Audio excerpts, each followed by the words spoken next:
বিপরীত বা প্রতি হিসাব বলতে কোন একটা হিসাবকে বা ব্যালেন্সকে উদ্ধৃতকে হ্রাস করে দেখে, সেটা হলো বিপরীত হিসাব। যেমন বিপরীত সম্পত্তি আছে, বিপরীত দায় আছে, বিপরীত মালিকানা সত্ত্ব, বিপরীত আয়, বিপরীত ব্যয়।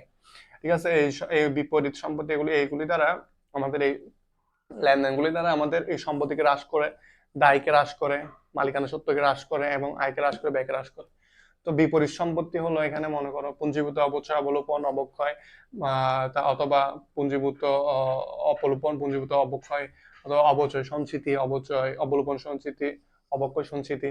আবার প্রাপ্য বিলের বাট্টা করে, মানে এগুলি দ্বারা আমাদের সম্পত্তি কি পায়, হ্রাস পায়। অবচয় দ্বারা যেমন সম্পত্তি হ্রাস পায়, তো এগুলোকে বিপরীত সম্পত্তি বলা হয়। তো প্রাপ্য বিল, দেনাদারের বাট্টা, এগুলির ক্ষেত্রে প্রাপ্য বিলের বাট্টা, দেনাদারের বাট্টার ক্ষেত্রেও আমাদের সম্পত্তি হ্রাস পায়। কুঋণ হলো আমাদের দেনাদার হ্রাস পায় বা সম্পত্তি হ্রাস পায়, ওই যে কারণে এটাকে বিপরীত সম্পত্তি বলা হয়ে থাকে। তারপর বিপরীত দায়ের ক্ষেত্রে প্রদেয় বিলের বাট্টা, ঋণপত্র, অবহার, এগুলির কারণে আমার দায় হ্রাস পেয়ে থাকে। তারপর মালিকানা সত্ত্ব, বিপরীত মালিকানা সত্ত্বের ক্ষেত্রে উত্তোলন লভ্যাংশের কারণে মালিকানা সত্ত্ব আমাদের কমে যায়। তারপর বিপরীত আয়, যেমন বিক্রয় বাট্টা বা বিক্রয় ফেরত হলে আমাদের আয় হ্রাস পায়।